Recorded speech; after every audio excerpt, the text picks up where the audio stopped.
रीवा जिले की तराई अंचल सिरमौर विधानसभा क्षेत्र में कड़ी सुरक्षा व्यवस्था के बीच मतदान शांतिपूर्वक संपन्न हो गया। यहां युवाओं, महिलाओं के साथ ही दिव्यांग तथा बुजुर्ग मतदाताओं में भी उत्साह रहा। यहां कुल 64% मतदान हुआ। सिरमौर में कुल 2,20,224 मतदाताओं में से 1,41,471 ने मतदान किया।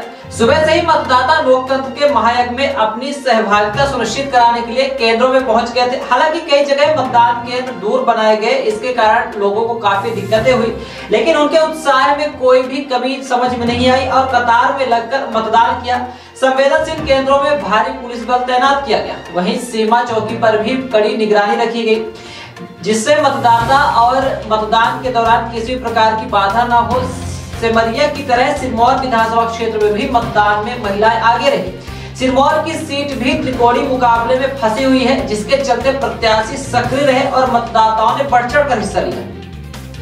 वहीं बात करें बैकुंठपुर में बूथ क्रमांक 205 की, जहां मशीन खराब होने के चलते मतदान प्रभावित रहा। बूथ में बीएसपी एजेंट राकेश सोधिया ने आरोप लगाया कि मशीन खराब होने से सभी एजेंट ने मतदान बहिष्कार करते हुए कहा कि पुनः मतदान हो। हालांकि बाद में मशीन की खराबी दूर की गई और मतदान चालू हुआ, लेकिन इस प्रक्रिया में घंटों लग गए, जिसके बाद कई मतदाता बिना मत डाले ही वापस चले गए। वहीं पर 105 वर्षीय जगन्नाथ कचेर व्हील चेयर से मतदान करने के लिए केंद्र पर पहुंचे थे, लेकिन उनको भी मायूस होकर लौटना पड़ा और मत नहीं डाल पाए।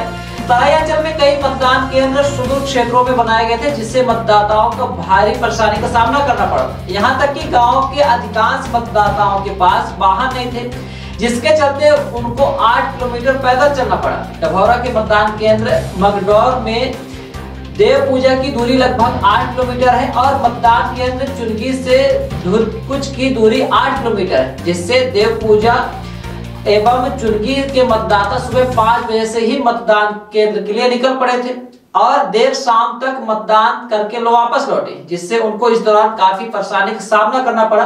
खैर, मतदान शांतिपूर्ण तरीके से संपन्न हुआ, जिसके परिणाम 3 दिसंबर को जारी होंगे, जिसका सही और एकदम सटीक परिणाम आपको हम बताएंगे।